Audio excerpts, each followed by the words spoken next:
Ethereum पर transaction करते समय एक्स्ट्रा फीस क्यों लगती है? कभी ऐसा हुआ है कि आपने सिर्फ 500 रुपये भेजने की कोशिश की हो लेकिन फीस 1000 रुपया दिखाने लगी हो? ये गैस फीस आखिर होती क्या है? ये पैसा जाता कहां है? नेटवर्क बिजी होने पर फीस अचानक इतनी ज्यादा क्यों हो जाती है? और क्या 2026 में इस प्रॉब्लम का कोई सोल्यूशन आ चुका है? अगर आपके मन में भी ये सारे सवाल आते हैं तो आज की वीडियो आपके लिए है, क्योंकि आज हम इथीरियम गैस फीस को इतनी आसान भाषा और इतने आसान उदाहरणों से समझेंगे कि अगर आप बिल्कुल बिगिनर भी हैं तब भी आपको ये कंसेप्ट अच्छे से समझ आएगा। नमस्कार दोस्तों, आपका हमारे चैनल कॉइन अलर्ट पर स्वागत है। यहां हम क्रिप्टो और ब्लॉकचेन जैसी टेक्निकल चीजों को आसान हिंदी भाषा में समझाते हैं, बिना किसी फेक हाइप और बिना मुश्किल टेक्निकल वर्ड्स के। तो चलिए शुरू करते हैं। नंबर 1, गैस फीस होती क्या है? सबसे पहले इसे बिल्कुल आसान भाषा में समझते हैं। जब भी हम इथीरियम नेटवर्क पर कोई काम करते हैं, जैसे इथीरियम को भेजना, किसी टोकन को स्वैप करना, एनएफटी को खरीदना, मेटा मास्क वॉलेट इस्तेमाल करना, किसी डेफी ऐप को यूज करना, तो इथीरियम नेटवर्क को आपका काम प्रोसेस करना पड़ता है और उस प्रोसेसिंग का जो खर्च होता है उसे ही गैस फीस कहा जाता है। अब इसको रियल एग्जांपल से समझते हैं। मान लो आपने स्विगी या जोमेटो से खाना ऑर्डर किया। फूड का अलग प्राइस होता है, लेकिन उसके साथ delivery charge, platform fees, handling fees भी लगती है। क्यों? क्योंकि पूरा सिस्टम चलाने का कॉस्ट होता है। ठीक वैसे ही इथीरियम नेटवर्क पर ट्रांजैक्शन प्रोसेस करने का भी कॉस्ट होता है और उसी कॉस्ट को गैस फीस कहा जाता है। अब सवाल आता है, आखिर इसका नाम गैस ही क्यों रखा गया? देखो, जैसे कार चलाने के लिए पेट्रोल चाहिए होता है, वैसे ही इथीरियम ब्लॉकचेन पर ट्रांजैक्शंस और स्मार्ट कॉन्ट्रैक्ट्स चलाने के लिए गैस चाहिए होती है। मतलब gas equals to Ethereum network का फ्यूल। फ्यूल खत्म तो काम बंद, इसलिए इसे गैस कहा जाता है। नेक्स्ट, गैस फीस जाती कहां है? अब एक और इंटरेस्टिंग सवाल, हम जो फीस देते हैं वो जाती कहां है? ये फीस उन वैलिडेटर्स को मिलती है जो इथीरियम नेटवर्क को सिक्योर रखते हैं और ट्रांजैक्शन वेरीफाई करते हैं। यानी दुनिया भर में बहुत सारे कंप्यूटर्स मिलकर इथीरियम ब्लॉकचेन को चलाते हैं और उनको रिवॉर्ड देने के लिए गैस फीस दी जाती है। अगर कोई रिवॉर्ड ही नहीं मिलेगा तो लोग नेटवर्क को मेंटेन क्यों करेंगे? इसलिए गैस फीस इथीरियम इकोसिस्टम का बहुत इंपॉर्टेंट हिस्सा है।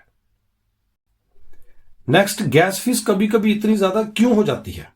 अब सबसे इंपॉर्टेंट पार्ट, कभी आपने नोटिस किया होगा, कभी फीस 20 रुपये होती है और कभी 2000 रुपये। ऐसा क्यों? इसे ट्रैफिक एग्जांपल से समझते हैं। मान लो एक हाईवे है, अगर ट्रैफिक कम है तो सब आराम से निकल जाएंगे, लेकिन अगर अचानक ऑफिस टाइमिंग आ जाए, बहुत ज्यादा ट्रैफिक हो जाए, सबको जल्दी पहुंचना हो, तो क्या होगा? Traffic jam. अब इमेजिन करो, अगर कोई एक्स्ट्रा पैसे देकर वीआईपी लेन में जाना चाहे तो उसकी एंट्री पहले हो सकती है। इथीरियम नेटवर्क पर भी बिल्कुल ऐसा ही होता है। जब नेटवर्क पर बहुत ज्यादा लोग ट्रांजैक्शंस भेज रहे होते हैं तो जो ज्यादा फीस देने को तैयार होता है उसकी ट्रांजैक्शन जल्दी प्रोसेस हो जाती है, इसलिए network busy equals to gas fees high. अब एक प्रैक्टिकल एग्जांपल लेते हैं। मान लो आप मेटा मास्क वॉलेट से अपने दोस्त को इथीरियम भेज रहे हैं। आप 5000 रुपए का इथीरियम भेजते हो। अब मेटा मास्क आपको दिखाएगा अमाउंट और नेटवर्क फीस।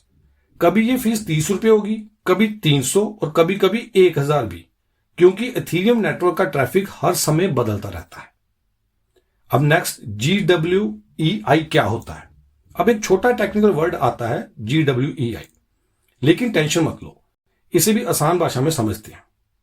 जैसे 1 रुपए के अंदर 100 पैसे होते हैं, वैसे ही इथीरियम के भी छोटे यूनिट्स होते हैं। उनमें से एक यूनिट है GWEI। गैस फीस को मेजर करने के लिए GWEI यूज किया जाता है। जब नेटवर्क बिजी होता है GWEI बढ़ जाता है, जब नेटवर्क खाली होता है तो GWEI कम हो जाता है। नेक्स्ट, गैस लिमिट क्या होती है? अब दूसरा इंपॉर्टेंट टर्म है गैस लिमिट। किसी ट्रांजैक्शन को पूरा करने के लिए कितनी कंप्यूटेशनल पावर चाहिए? सिंपल इथीरियम ट्रांसफर कम गैस यूज करेगा, लेकिन टोकन स्वैप करना आपने, एनएफटी मिंट करनी है, डेफी एप्स यूज करनी है, स्मार्ट कॉन्ट्रैक्ट्स यूज करने हैं, ज्यादा गैस यूज करते हैं क्योंकि उनमें प्रोसेसिंग ज्यादा होती है। अब सबसे प्रैक्टिकल सवाल जो आता है, गैस फीस कम कैसे करें? अब इसके लिए मैं आपको कुछ टिप्स बताता हूं। टिप नंबर 1, लो ट्रैफिक टाइम यूज करो। लेट नाइट या कम ट्रैफिक वाले समय में फीस कम हो सकती है। Tip number 2, layer 2 network use करो। ये 2026 में सबसे बड़ा सॉल्यूशन बन चुका है, जैसे आर्बिट्रम, ऑप्टिमिज्म, बेस, पॉलीगॉन। ये एथेरियम के ऊपर बने लेयर 2 सॉल्यूशन है जो ट्रांजैक्शन को फास्टर, चीपर, स्मूथर बनाते हैं। आज बहुत सारे यूजर्स लेयर 2 पर शिफ्ट हो रहे हैं। Tip number 3, small transaction avoid करो। कभी कभी फीस ट्रांजैक्शन अमाउंट से भी ज्यादा हो जाती है, इसलिए अननेसेसरी स्मॉल ट्रांसफर अवॉइड करो। क्या एथेरियम खराब है? अब कुछ बिगनर सोचते हैं इतनी फीस लग रही है मतलब एथेरियम खराब है, लेकिन रियलिटी थोड़ी अलग है।